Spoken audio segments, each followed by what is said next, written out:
Фала ти, Петрит. Петрит сумираше воглавно се што ја ми с дваја страни развлечено го обработував. Така што ќе се потрудам да не се повторувам и ќе се потрудам да бидам најконцизна што може, за да оставам повеќе простор за дискусија. Кога разговараме за дезинформациите, особено за дезинформациите на социјалните мрежи, многу е важно да разбереме дека разговараме за кампуси. Едниот кампус е демократски кампус, кој што сака да ги заштити демократскиот начин на владење и функционирање, и едниот кој што е антидемократски, кој што се труди да го подрие, уништи и така натака. И тоа е многу важно да го имаме предвид, затоа што доколку го немаме ова предвид, секој пат се закачуваме на јадицата да дискутираме за политика, пропаганда, патриотско-предавнички содржини, а тоа е далеко од единствениот и суштински проблем во дезинформациите и социјалните мрежи. Во долгата анализа се обидов да го најдам местото на социјалните медиуми во начинот на кој што ние се информираме како граѓани и е централно, како што веќе напомена и Емилија и Снежана. Граѓаните кај нас воглавно информациите ги конзумираат преку социјалните мрежи, меѓутоа па во неколку од истражувањата на Метаморфозис може да видиме дека се свесни дека дезинформациите сепак доаѓаат од таму.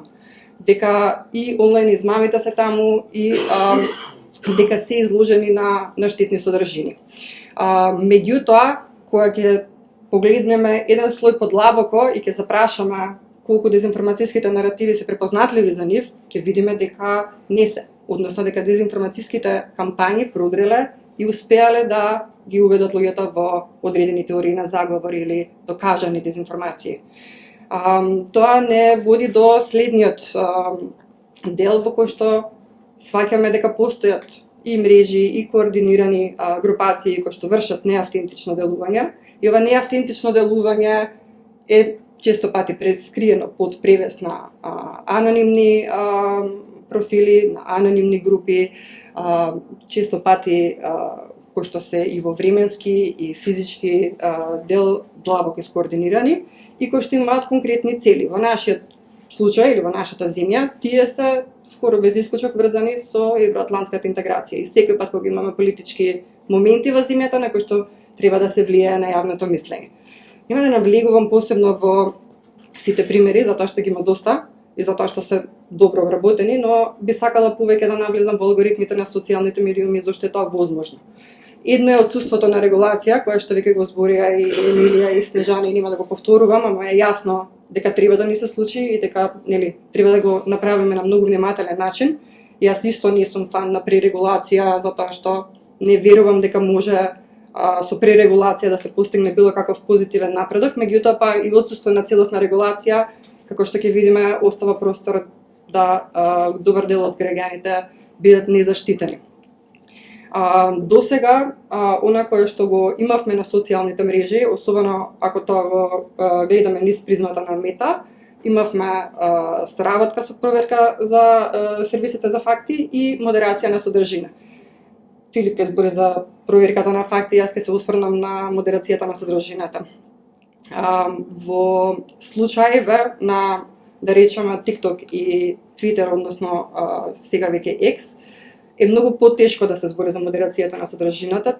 X, мислам дека е апсолутно непотребно и воопшто да го разговараме, меѓутоа TikTok вели, според своите официјални извори, дека модерацијата на содржината ја прави преку вештачка интелигенција и преку модератори кои што добиваат одредени претставки па делуваат во нив.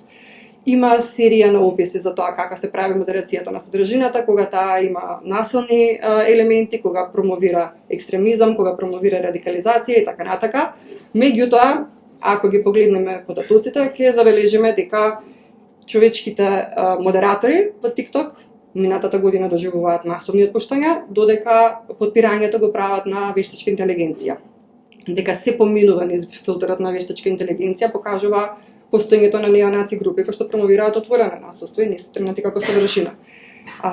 Воедно, вредно е да се напомене дека ваквите групи користат алгојазик. Алгојазикот е јазик со кој што можете вешто да опишете група која што сакате да ја навредите или кон која што сакате да промовирате говорна омраза, без да ги потребите експлицитните зборови, за да не може вештачката интелигенција да ве означи.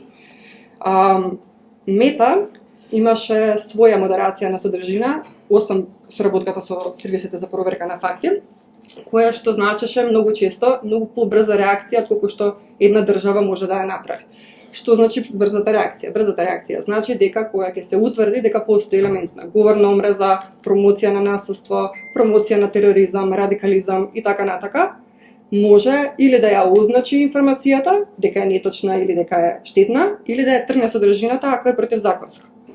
Таа модерација сега, во овој момент, се трга со од веќе минатиот месец, односно веќе скоро 2 месеци, со изјава на сопственикот на платформата, во која што појаснува дека под превезот на слободата на говорот ќе се намали модерирањето на содржината.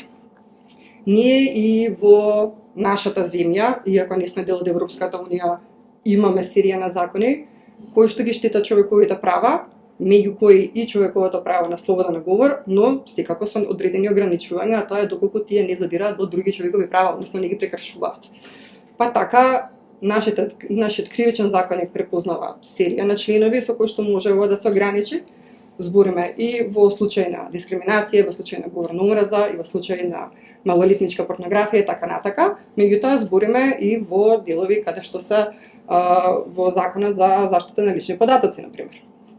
Сите овие заедно оставаат простор каде ние може да се движиме кога збориме за регулирањето. Едно е ние како ќе се согласиме со актот за дигитални сервиси, затоа што веќе сме членка која што преговара со Европската унија, но секако тоа треба да биде усогласено и со нашето законодавство. И нашето законодавство дава таков основ.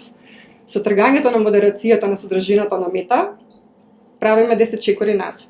Сега, жртвите на социјалните мрежи, односно на содржините на социјалните мрежи, ќе треба да ја вараат правдата низ судските патишта, кои што кај нас секогаш се далеку поспори и далеку потешко доаѓаат. Тие бараат предуслови да имате правни познавања, да имате средства за да може да ангажирате правни лица кои што ќе помогнат во барањето на таа правда и често пати во отсуство на соодветната дорегулација може да поутврлат. И тоа беше случајот кај нас со, да речеме, јавна соба. Како што се сеќаваме, па дури мислам дека и во однос на заштита на човековите права, во однос на говор на омраза, ако се сеќавам добро, тоа е за еден од случаите на ЛГБТ лица, мислам дека првата присуда беше минатата година.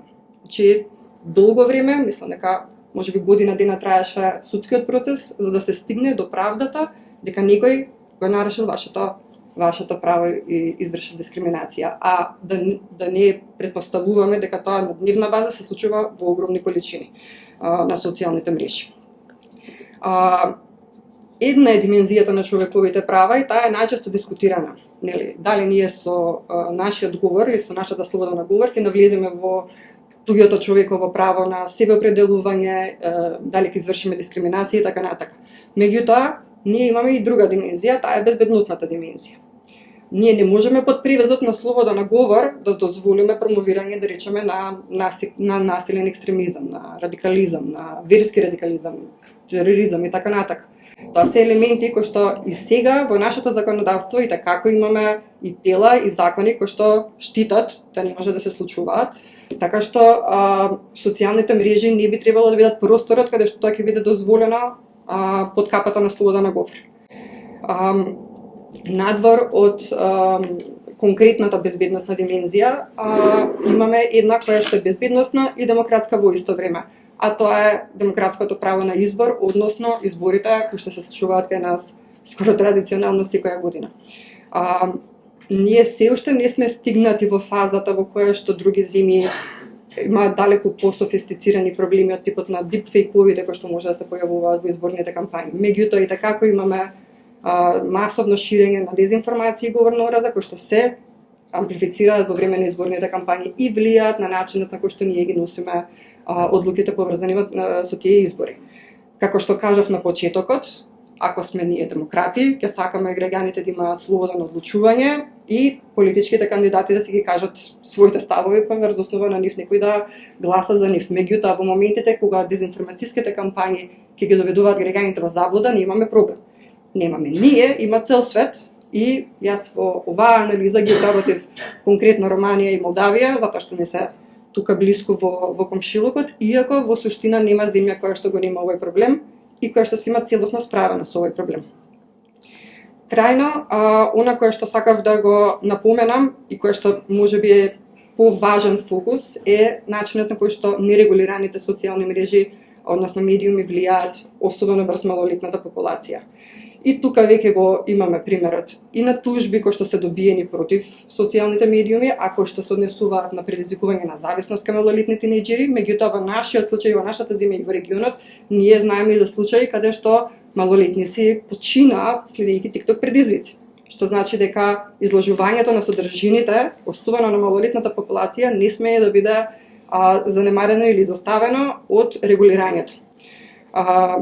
Една друга димензија, која што е исто тренд на новото време, е промовирањето на штетни содржини во смисол на агресивно насилство на малолетни момчиња, во смисол на лоши слики за себе и за своето тело кај младите девојчиња, кои што до степен на предизвикување на суицидални мисли се документирани мистерија на истражување.